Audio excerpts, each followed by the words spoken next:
Defensive backs, it's time to fix your tackling or you're going to be a major problem on the defense. We're talking about it today on DB Tip Clips.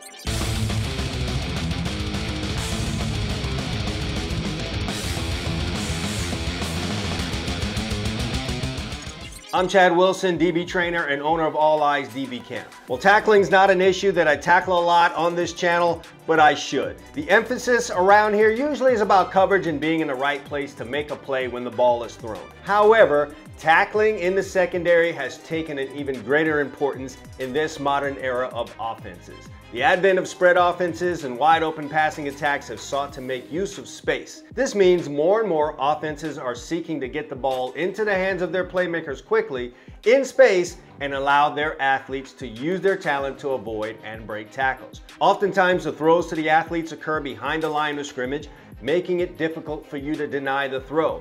This means that in order for you to be successful against the play, you'll need to make a solid tackle to avoid a big gain.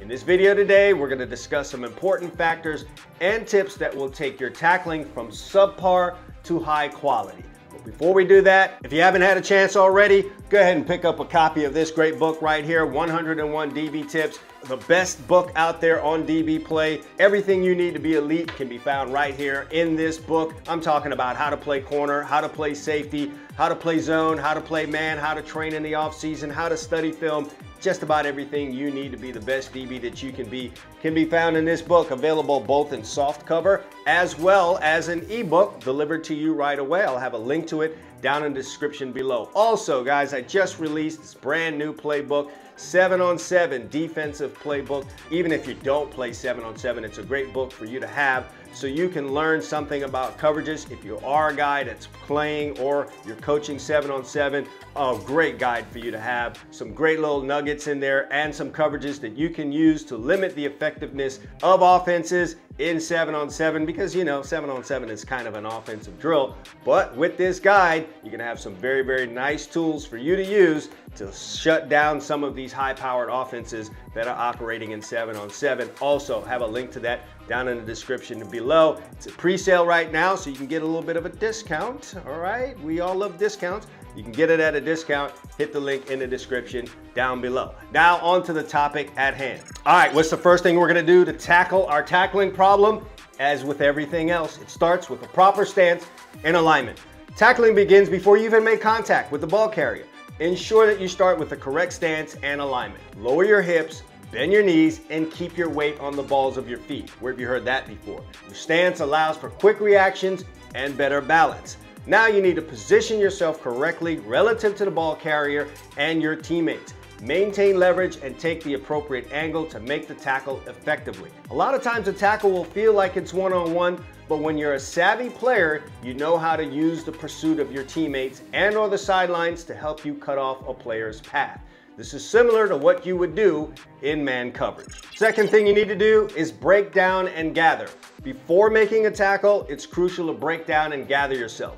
This involves slowing down, maintaining balance, and preparing to make the tackle. When closing in on the ball carrier, slow down and take shorter controlled steps. This gives you the ability to change direction or react to the ball carrier's moves. Keep your shoulders square to the line of scrimmage and the ball carrier. This prevents the ball carrier from easily sidestepping your tackle attempt. The idea is to make yourself as big as you can as you approach.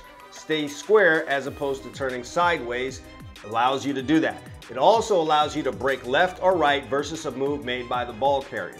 You'll find this principle similar to what you do in press coverage at the line of scrimmage. And of course, I'm talking about if the ball carrier is making eye contact with you. If he doesn't see you, it's time to run straight through that guy. Next is wrap-up tackling. Wrap-up tackling is a fundamental technique that involves securing the ball carrier and bringing them to the ground. Aim for the ball carrier's midsection or thighs. This is the most effective area to tackle as it reduces the chance of missing the tackle or allowing additional yards after contact. Going high runs the risk of helmet-to-helmet contact, which can numb your ability to finish the play.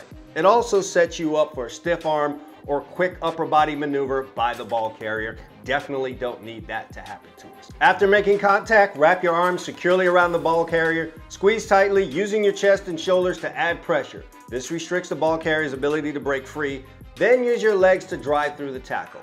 Lift with your hips and explode upward, taking the ball carrier off their feet and driving them backward. The last part is the one that most tacklers forget. The tackle's not over once you wrap up your arms. Use your lower body to drive the ball carrier, and this is what elite tacklers all understand. You've got to use your lower body. The next thing you got to do is avoid tackle breakers. In addition to mastering wrap-up tackling, it's essential to minimize the ball carrier's chance of breaking free. Keep your head up and to the side, not down. This prevents helmet-to-helmet collisions and minimizes the risk of injury. You have to see what you're hitting. You also don't want to take yourself out of the game by getting a stinger, concussion, or something worse. Maintain a low center of gravity, keep your hips down when making contact. This helps you gain leverage and prevents the ball carrier from running through your tackle. Some of you guys out there have had that happen, some repeatedly. Now we're on to recognition and reaction. Tackling also involves recognizing the type of play, anticipating the ball carrier's movements, and reacting quickly. Pay close attention to play unfolding in front of you. Anticipate where the ball carrier is likely to go and prepare to make your move. Understand pursuit angles. Position yourself that you can cut off the ball carrier's path and limit their options. This is where a football IQ comes in. Sometimes it's just as simple as picking up the tendency a ball carrier has. Some guys love to cut back. Others are all about using their speed to get by you. Knowing who you're dealing with allows you to put yourself in better position to make the tackle. Now, of course, none of this is going to happen unless you do some tackling drills. Regular practice is essential to improve your tackling skills.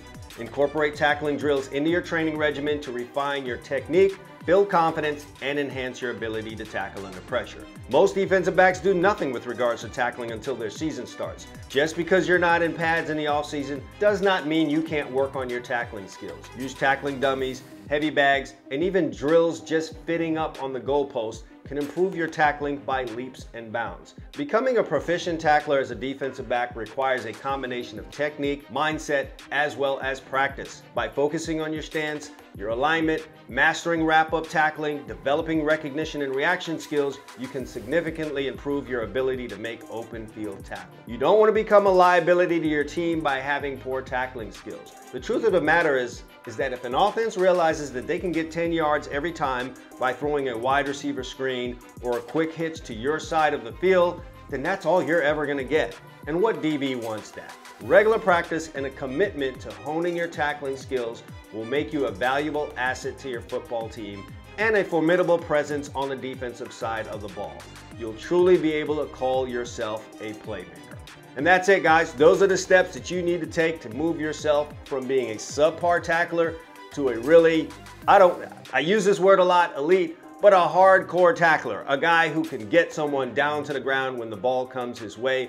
As I said, it's become more and more important in this game where offenses have a variety of ways to get the ball into the hands of a wide receiver or running back where you aren't really able to stop it before it happens, and now you simply have to make a tackle. So you can't get by with being a wet noodle out there that gets run through every time a ball is in the hands of a ball carrier on your side, guys. Follow those steps and you'll definitely see some improvement. Hey, if you enjoyed this video, go ahead and give it a like and a share. And if you haven't had a chance to do it yet already, go ahead and subscribe to the channel and hit the bell so you don't miss another great DB video like this one. On your way out, guys, go ahead and pick up a copy of DB Tips, 101 DB Tips.